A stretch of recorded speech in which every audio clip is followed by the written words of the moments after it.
우리가 살아가는 하루하루 일상 속에서 일어나는 모든 일들은 우리가 알든지 모르든지 영적인 전쟁임을 기억해야 합니다.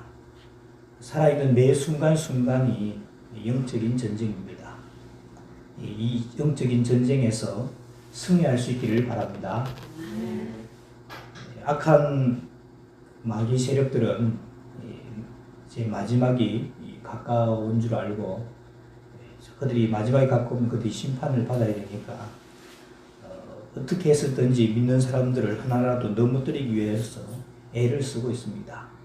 5월은 가정의 달인데 가정에서는 제일 영향이 큰 가장을 넘어뜨리는 게 가장 효과적이겠죠. 교회에서는 여러 지도자들이 있겠지만은 교회의 제일 지도자로 갈 수 있는 목사를 넘어뜨리려고 하는 것이 가장 클 것입니다. 특별히 목사의 가정을 이렇게 흔들어 놓으면 가정뿐만 아니라 교회까지도 영향을 받게 되는 것이죠. 그래서 이런 현실 속에서 어떻게 하면 이 영적인 전쟁에서 승리할 수 있을까 생각하다가 이 말씀을 함께 나누고자 합니다. 이 여호수아서는 특별히 영적인 전쟁을 하는 우리에게 많은 점들을 가르쳐 줍니다. 우리 우선 성경을 보실 때 성경을 읽는 그 당시의 이 때가 언제인지를 좀 파악을 해야 합니다. 신약도 물론 그렇지만 구약은 더 그렇죠. 지금까지의 역사를 종합해 보면 여호수아서로 있는데 그까지 역사를 종합해 보면 하나님께서는 인간을 아름답게 창조하셔서 그들을 에덴 동산에 두셨습니다. 근데 인간이 죄를 지어서 타락을 하고 거기서 쫓겨나게 되죠. 그 이후에도 인간이 죄를 짓자 하나님께서는 홍수로 세상을 심판하셨습니다. 그리고 사람들을 뿔뿔이 흩으셨고 그 흩은 사람들 중에 아브라함을 선택하시죠. 아브라함이 이삭을 낳고 이삭이 야곱, 그리고 야곱이 요셉과 12형제를 낳죠. 요셉이 애굽의 국무총리로 있으면서 야곱의 가족 전체가 애굽에 가서 거주하게 됩니다. 애굽에서 430년간 살게 되고 그 이후에 애굽을 탈출해서 모세의 인도로 광야에서 40년간 살게 되죠. 그리고 모세의 뒤를 이어서 여호수아가 지도자가 되어서 이스라엘 백성들을 가나안 땅으로 인도하게 됩니다. 모세의 뒤를 이어서 이제 지도자가 된 이 여호수아가 요단강을 이렇게 건너죠. 마른 땅같이 이렇게 건너게 됐습니다. 이것은 모세가 지도자로 있으면서 홍해를 마른 땅같이 건넜던 것처럼 여호수아가 지도자로 있으면서 요단강을 건넜기 때문에 내가 모세와 함께 있던 것 같이 여호수아도 함께 하겠다라는 하나님의 메시지가 담긴 것인 겁니다. 그런데 여러분, 여호수아가 이 요단강을 건넜다고 해서 모든 일이 해결된 것이 아닙니다. 여러분, 이 요단강을 건넌 이야기가 여호수아서 3장에 나오고 4장에서 할례를 행합니다. 길갈에다가 모여서 할례를 행하고, 그리고 이제 오늘 이 5장, 6장에 있는 말씀이죠. 이제 여리고 성을 전쟁을 이제 앞두고 있는 거죠. 그러니까 여러분, 여호수아가 요단강을 건넜고 가나안 땅이 지금 눈앞에 있다고 다 해결된 것이 아닙니다. 우리가 예수님을 믿었지만은 예수님 믿었다고 그게 다 끝난 게 아니죠. 이스라엘 백성들이 가나안 땅에 도착했지만은 가나안 땅에는 원래 살고 있던 원주민들이 있었습니다. 그 원주민들을 쫓아내는 전쟁을 해야 하는 겁니다. 이것은 우리가 예수 믿고 난 다음에 예수 믿었다고 모든 게 해결되는 게 아니고 예수 믿은 이후에도 우리들이 싸워야 할 영적인 전쟁이 남아있다는 말입니다. 그러니까 전쟁을 할 때, 영적인 전쟁을 할 때 제일 먼저 주의해야 할 것은 우리가 싸워야 할 대상이 누구인지를 알아야 하는 겁니다. 전쟁할 때 제일 중요한 것은 내가 싸워야 할 실체가 누구인지를 알아야 합니다. 그래서 옛말에 지피지기면 백전불태다. 적을 알고 나를 알면 100점 싸워서 100번 싸워서 너 위태롭지 않다. 그런 뜻이죠.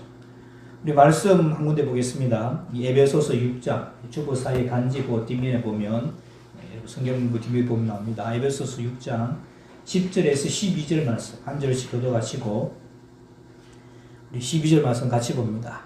끝으로 너희가 주 안에서와 그 힘의 능력으로 강건하여지고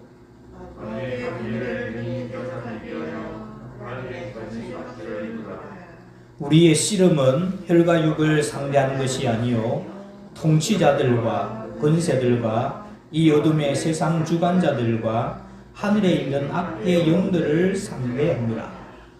아멘. 여기 보면 우리가 싸워야 할 대상이 누구인지를 보여주고 있죠. 여기서 씨름이라고 표현하는데 이게 이제 영적인 전쟁인 겁니다. 이 씨름의 대상은 혈과 육을 상대하는 것이 아닙니다. 혈과 육이라는 것은 우리 사람 눈에 보이는 이런 형체들 가지는 존재를 말하는 겁니다.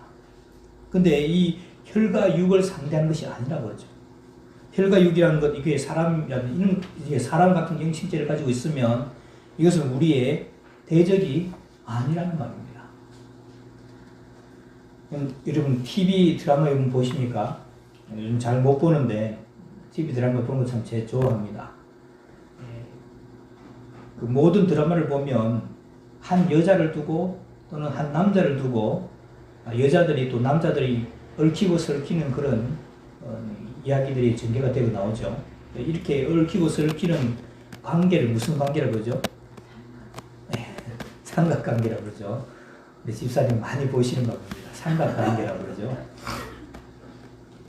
한 남자나 한 여자를 두고 이렇게 몇 사람이 이렇게 얽히는 관계를 삼각관계라고 합니다. 우리 인생도 이런 심각한 삼각관계로 얽혀져 있습니다. 첫째는 뭐냐? 하나님. 두 번째는 사탄입니다. 그리고 세 번째는 사람입니다. 인류의 역사는 창조부터 지금까지 이 세 존재, 하나님, 사탄, 사람, 이 세 존재가 얽히고 설키면서 인류 역사가 발달해 왔습니다. 발전해 왔습니다. 그런데 문제는 하나님이 눈에 보입니까? 안 보입니까? 안 보입니다. 사탄이 눈에 보여요? 안 보여요? 안 보입니다. 얼마만큼 안 보이느냐? 하나님이 어디 있어? 사탄이 어디 있어? 라고 말할 정도로 우리 눈에 안 보이는 겁니다. 그런데 존재는 합니다. 보이는 것은 사람밖에 보이지 않습니다.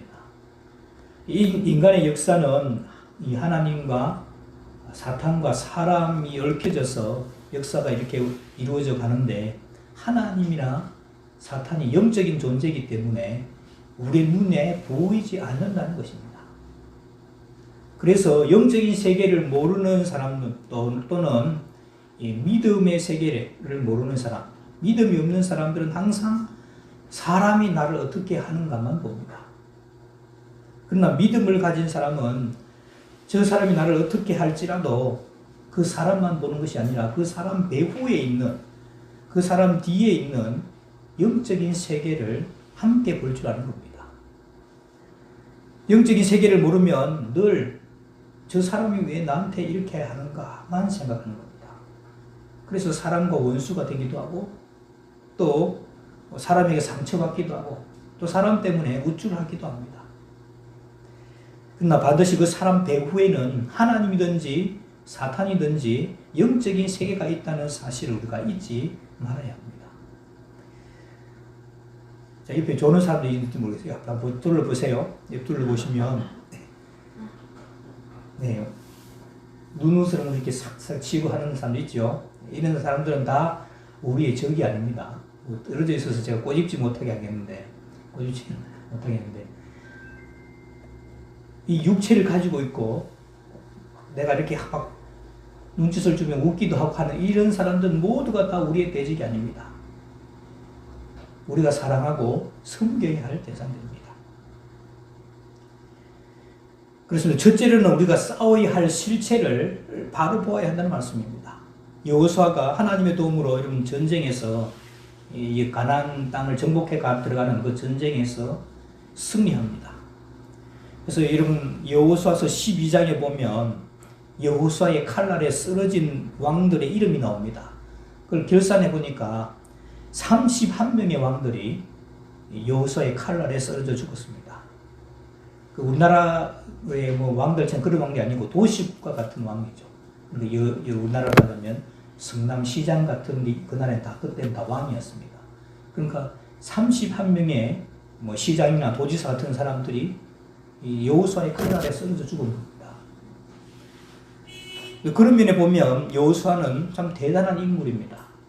근데 여호수아가 전술이 뛰어나고 무술을 잘해서 이겼느냐? 결코 그렇지가 않습니다. 여호수아가 싸우기는 싸웁니다. 칼을 잡고 폼은 잡습니다. 칼을 잡고 폼을 잡고 이기긴 합니다. 근데 실제로 싸우는 것은 여호수아가 아닙니다. 오늘 우리가 읽은 본문에 보니까 여호수아가 여리고 성에 가까이 왔을 때 보니까 한 사람이 칼을 빼고 이렇게 서 있는 겁니다. 여호수아가 보고 깜짝 놀라서 너는 우리를 위하느냐? 우리의 대적들을 위하느냐? 쉽게 말하면 군대에 갔다 오시면 저는 군대를 안 갔어요. 아군이냐? 적군이냐? 이거죠. 아군이냐? 적군이냐? 이렇게 물었습니다. 그랬더니 아니다. 나는 여호와의 군대 대장으로 왔다. 하는 겁니다. 지금 여러분 여리고 성이 가나안 땅에 이제 동쪽에서 이미 전쟁이 끝났고 서쪽에서 요단강 서쪽에서 첫 번째 전쟁이 여리고성 전투인데 여리고성 전투하기 전에 지금 여호와의 군대 대장이 파송된 겁니다. 뭐 하려고 파송됐을까요? 이스라엘 백성들의 전쟁을 직접 싸우시려고, 이스라엘 백성들이 싸움하는 것을 도와주시려고 여호와의 군대 대장이 지금 파송된 겁니다. 그래서 여호수아가 싸운 것 같지만 실제로 누가 싸우는 겁니까? 하나님의 천사들이 싸우는 것입니다. 우리에게도 마찬가지입니다. 우리가 전도를 잘하거나 못하거나 그것은 별 상관이 없어요. 오히려 우리가 하나님은 우리가 너무너무 잘할까봐 그것 때문에 걱정하시죠. 왜? 내가 잘해가지고 내가 이거 했다고 이렇게 우길까봐 그게 염려되는 겁니다. 여러분 기드온의 300용사를 보십시오. 기드온 보고 처음에 32,000명이었죠. 근데 여러분 이 기드온과 싸워야 될 미디안의 군대는 13만 5천 명입니다. 그 3만 2천 명하고 14만 5천 명 이것도 힘든데 너무 많다는 거예요. 그래 줄이니까 겁내고 두려운 사람들 다 집으로 돌려보내니까 10,000명만 남습니다. 그래도 많다는 겁니다. 그래가지고 물을 마시게 해놓고는 개철 물을 이렇게 손으로 떠서 물을 이렇게 핥아서 마시는 300명을 가지고 전쟁을 치러줘. 이렇게 해야 300명 우리가 이겼다 이 소리 못하는 거죠. 누가 도와주셔서 이겼다? 하나님께서 도와주셔서 이겼다. 자기들이 스스로 잘나서 이겼다 말하지 못하게 하려고 그렇게 숫자를 죽이시는 겁니다. 성경을 계속 보시면 여호수아가 땀을 흘려서 싸웠다 이런 말들은 없습니다. 여호수아가 싸우는 신용은 해야죠. 그러면 모두 다 하나님이 싸우십니다.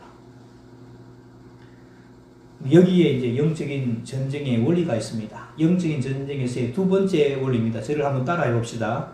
믿음으로 싸우면 반드시 이긴다. 믿음으로 싸우면 반드시 이깁니다. 하나님이 싸우실 것을 믿고 우리가 싸우면 반드시 이기게 되어 있습니다. 안 싸우면 못 이기고 싸우면 이깁니다. 인간이 싸우는 것을 포기하면 하나님도 어쩌실 수가 없습니다. 인간이 싸우는 폼을 잡아야 돼요.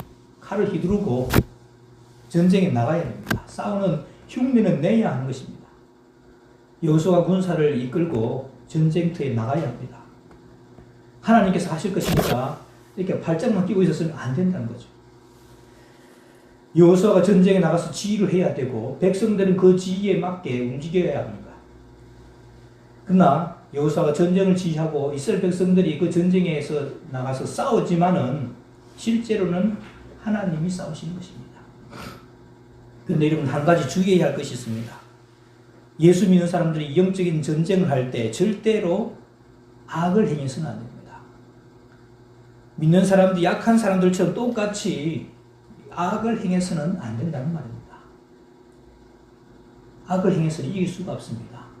악을 행하게 되면 어느 편이 어느 편인지 분간이 난다는 겁니다. 어느 편이더라? 천사들이 도와주다가 똑같으니까 헷갈려하는 겁니다. 여러분, 천사들로 헷갈리게 하지 마시기 바랍니다.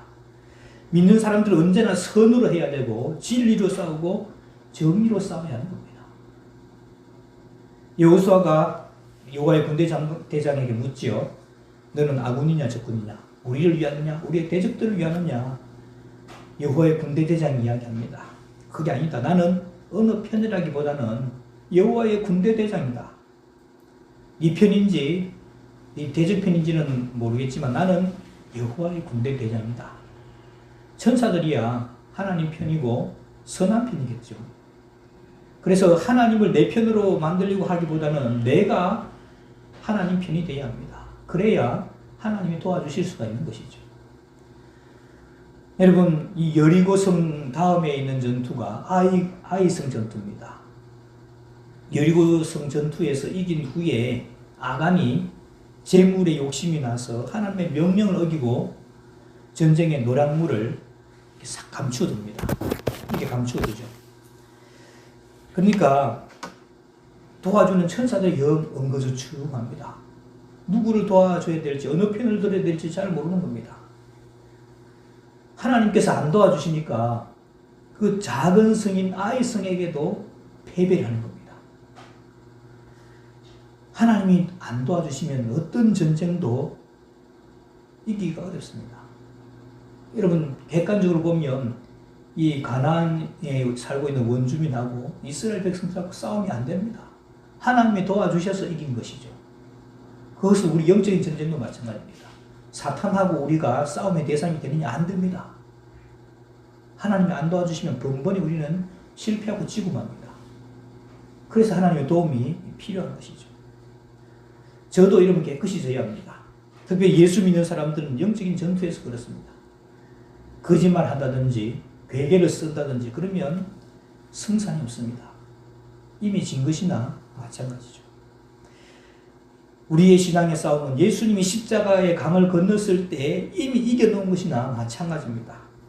그래서 싸움에 반드시 이기게 되어 있습니다. 이겼다고 주장만 해도 이깁니다. 지금까지 복음이 들어가서 접은 일이 없습니다. 여러분, 전 세계 위세를 떨치던 그 로마도 당할 수가 없었습니다. 그 로마들 입장에서 봤으면 노예들이죠. 팔레스틴 조그만 나라. 그리고 나라도 망해져 버린 그 사람들의 종교, 나무에 달린 자마다 저주를 받은 자라고 했는데 콜로세움에 잡아 던져지고 사자밥을 만들어 버리니까 또 만들어 버리고 또 밟으니까 흔적도 없이 사라져 버렸죠. 그리고 핍박을 피해서 카타콤에 들어갔으니까 산송장이나 다름이 없었습니다. 죽은 자와 방불한 그런 사람들이 세상을 뒤집어 엎었습니다. 로마 나라를 뒤집어 엎습니다.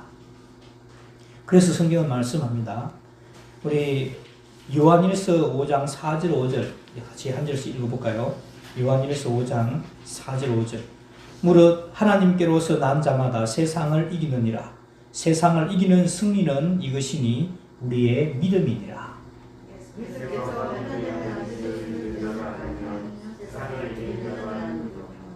아멘.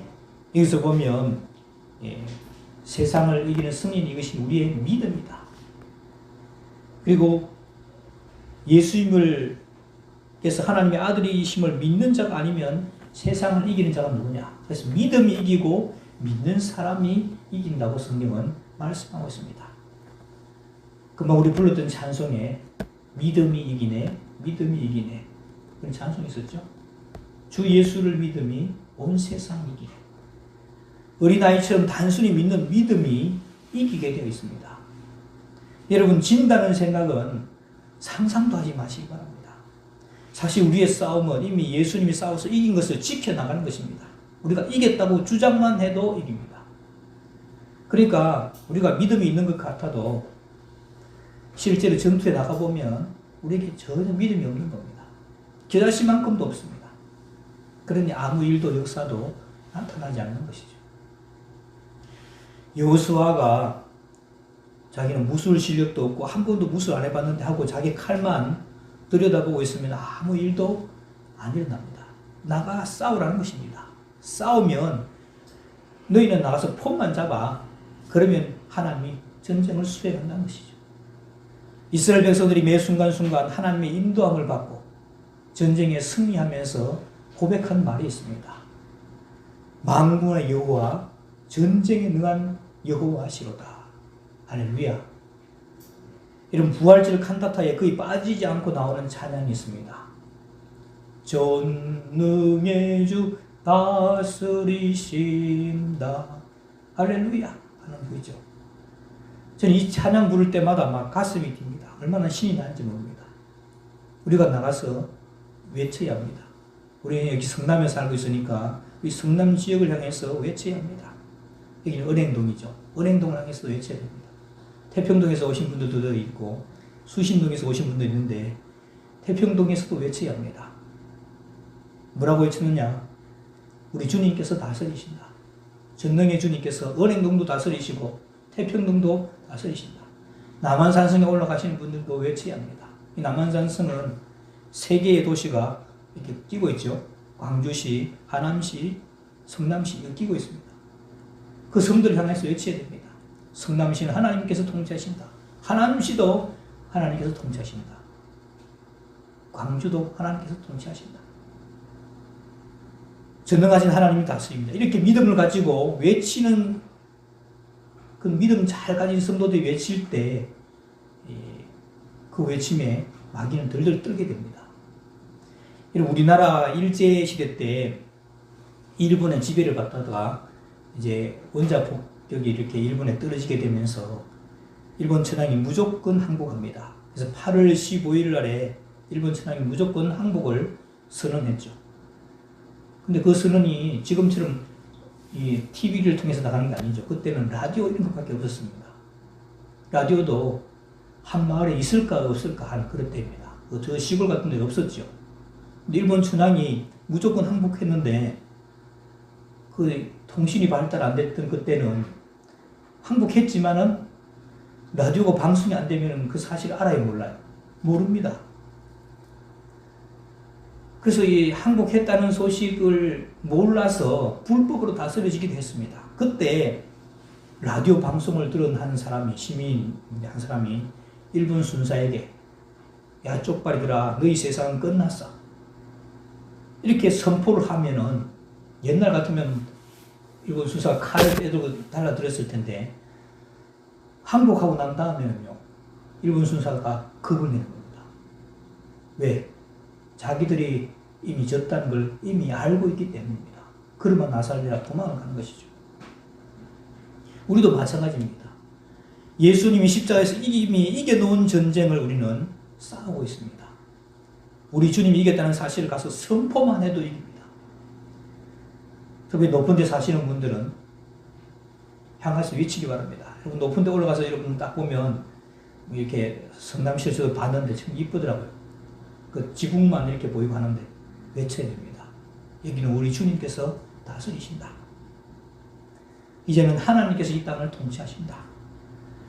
믿음으로 강력하게 외칠 때 악의 세력들은 겁을 내고 도망을 가게 됩니다. 말씀을 정리합니다. 우리는 이 땅에서 영적인 전쟁을 치르고 있습니다. 어쩌면 매 순간순간이 영적 싸움일 수가 있습니다. 우리가 싸워야 할 대상을 바로 파악하시기 바랍니다. 여러분 사람이 아닙니다. 어떤 사람들은 사람이 원수가 돼가지고 그 사람을 평생 미워하는 경우도 있습니다. 육체를 가진 사람들은 절대로 우리의 적이 아니고 우리의 대적이 아닙니다. 우리가 싸워야 할 대상은 악한 세력들이고 공중에 권세 잡고 불법으로 다스리는 자들입니다. 이런 사람들의 농간에 사람들끼리 원수가 되기도 하고 하죠. 그러나 사람은 우리의 싸워야 할 대상이 아닙니다. 두 번째, 믿음으로 싸우면 반드시 승리합니다. 싸우지 않으면 이길 수 없지만은 싸우면 반드시 승리합니다. 그리고 세 번째, 항상 선하게 싸워야 합니다. 우리에게는 선으로 악을 이기는 싸움만 있을 뿐입니다. 내가 싸우는 신용은 해야 합니다. 싸우는 흉내만 내면 하나님께서 우리에 앞서 가시며 전쟁을 하시고 싸워주실 것입니다. 이 영적인 전쟁에서 다 승리하는 우리 모두가 되시기를 주님의 이름으로 축원합니다. 기도하겠습니다.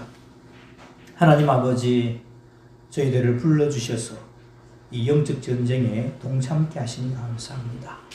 우리가 싸워야 할 영적 실체를 바로 파악하게 하시고 주님께서 도우실 것을 믿으며 영적 전쟁에 믿음으로 동참케 하셔서 영적 전쟁에 다 승리하는 하나님의 백성들 다 되게 하여 주옵소서. 예수님의 이름으로 기도하옵나이다. 아멘.